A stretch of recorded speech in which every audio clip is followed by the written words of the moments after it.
Hello, sweet earthlings, and welcome back to Inviolable V, where we heal the collective with compassion. My last video was a staying grounded through transitions video, and in that I talked about curating your new environment for success and productivity, but I didn't really say how.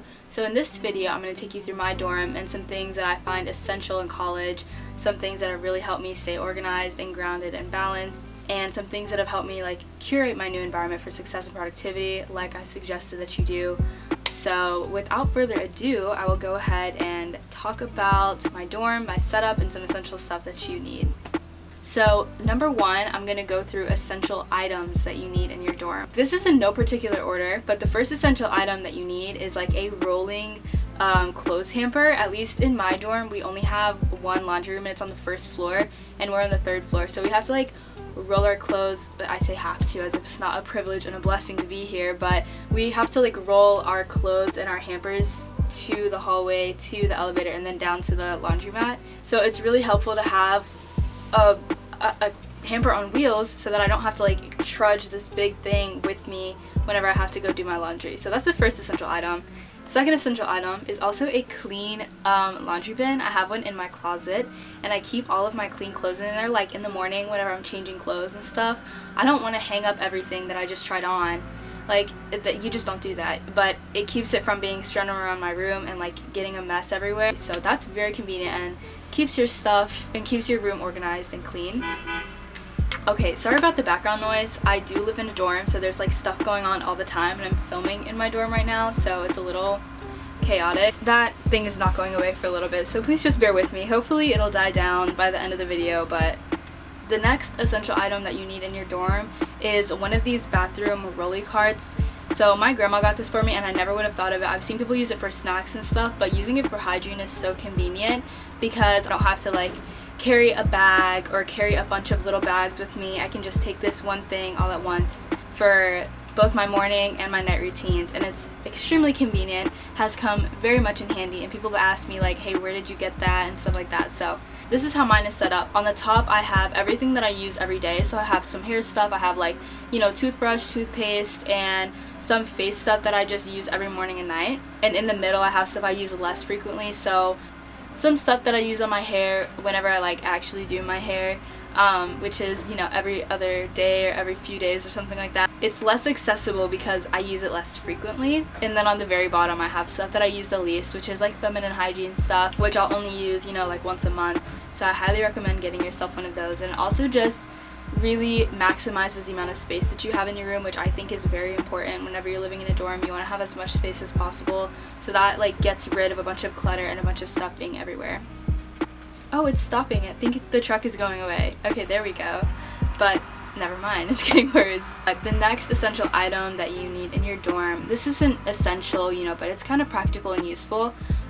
In my desk, I've organized it with cutlery trays. I just have a couple in there, and then I've got stuff around the sides filling up the space that I didn't use, and that has been a really good desk organizer for me. Another thing, this is not dorm setup, but something that's essential for dorm living is a set of headphones, and I know those can be expensive, but it's very worth it if you have the opportunity to save up for it, if you can ask for it for your birthday before you go to college or for Christmas or something like that, because those have been a lifesaver for me.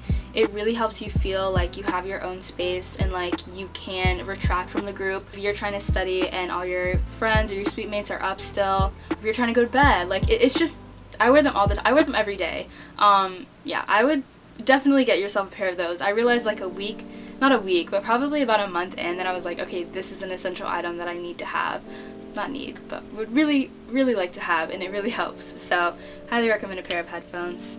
Number two is essential setups. So this is just kind of the way I have my dorm set up and the way me and my roommate set up our space. So what I've done is I've lofted my bed, and then I have a tapestry that hangs down over my bed whenever it's up.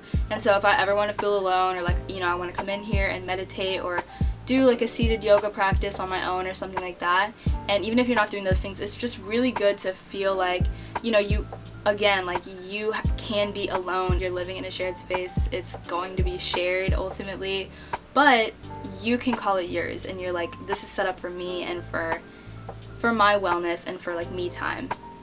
So definitely recommend lofting your bed, and if you have a curtain or something to put over the loft, you can kind of close off that space for yourself. The next essential item is, or essential setup is, like creating a little mini kitchen. It has a place for our fridge, it has a place for our microwave, we have our Keurig, our Brita, and we have a little container storage for, like, you know, cookingware and stuff like that. And we also have a place for snacks. So literally everything food related that we have in our entire suite or entire dorm or entire room is in that one space. Something else to have to keep in mind would be, like, if you have extra space for storage, like using storage bins to keep specific categories of things in them. I have a bin specifically for non-perishable food.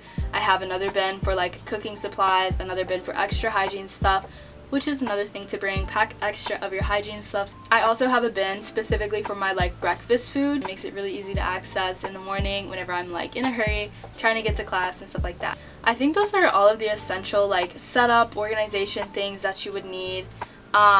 So now I have a couple of essential habits that you need to implement. A, for living with someone, and B, to just like find peace in your environment. The first one would be understanding. So this is understanding all around. Understanding for yourself. If you make a mistake and your roommate comes to you and is like, hey, you've been doing this thing, this bothers me, just be like, okay, I'm sorry, I didn't know, and do better next time. Because if you don't have that understanding for yourself that like you're doing your best, you're trying, you're learning, you're just gonna get mad at them and like lash out at them, and that's not a good place to be. You don't want to be reactive or defensive if they come to you with something. Just having that level of compassion for you, knowing that like this is new, it's gonna be hard, it's gonna be difficult, and it's gonna be a learning process, but as long as you're considering the other person's feelings, you will be okay. Also, having understanding for your roommate, knowing, okay, if they make a mistake, this is also their first time probably living in a dorm. Give everyone, including yourself, the same understanding that they're all trying their best. And if they're not trying their best, then you need to implement the second habit, which is setting boundaries and like speaking up for yourself. If you're uncomfortable with something that your roommate does, let them know. You don't have to be disrespectful about it. Again, it's about that understanding. If they do something that makes you uncomfortable, being like, hey, by the way, this thing is upsetting me, can we figure out a way to work this out? Because you can't expect them to always like comply to your requests. You guys live together. It's not like that nobody has dominance in a space like this. You deserve to have what you want in the space, but so do they. Like, you have to work together. The third and probably the last habit, this one's kind of small, it's just about like living with people, is clean up after yourself. If you have a shared bathroom, if you have a shared space, bring your things with you whenever you leave. Like, before you leave a room, check around, be like, did I leave anything big? Did I leave anything nasty or gross? If you're a messy person, that's completely fine. Just talk about your roommate, like talk about that with your roommate. My roommate and I have talked about it, and we're like, okay, you know, if we have messes, if we have dishes, we'll keep them on our desks. If we have clothes, we'll keep them in our closet or on our bed or something like that. So we just keep our messes contained to our own space. That's just a good rule of thumb, is to like make sure you're not leaving yourself everywhere. Like, you're not the only person who lives here. Just consider other people and know that they're considering you too. I don't think I have anything else for today. There's one other thing. Just applying the golden rule in all these situations. Like, do unto others as you want them to do unto you. Provide respect, understanding, compassion, communication, set your own boundaries. Don't get upset with people. Like, just live. It's okay. And also know that you will get upset. Know that like it will be frustrating, but you don't have to take that out on your roommate. Like, you can be frustrated in silence, calm down, and then be like, hey, this really upset me. Can we talk about this? Can we fix it? And they'll understand, you know, hopefully they'll understand. That's the other thing. If they don't understand, and if they're not listening to you and understanding and respecting your needs, it might not be a place that you need to stay. So you can always, not always, but usually request a roommate change. You can get out of the living situation that you're in. Don't be afraid if you don't get along with your roommate, or if they're not listening to you, they're not understanding. There's someone there who's going to listen to you. There's someone there who's going to help you get out of that situation, because you don't deserve to be in a place where like you're just not being heard. You're feeling like you're not being listened to. You're feeling like you're being disrespected or devalued, all those things. So if there is a problem, someone will understand, and you can get a better living situation. I think those are all the tips that I have for you today. I hope that this video was helpful in some way or another. If you're getting a roommate, if you're moving to a dorm, or if you're just trying to adjust to a new kind of lifestyle, these are some things that I wish I knew, that I did kind of know, but that you just have to learn on your own. But this is a good primer for like what you should be expecting to learn if you're living in this new space. So If nothing else, please remember that I love you and you are cared for, and I will see you in a future video. Bye!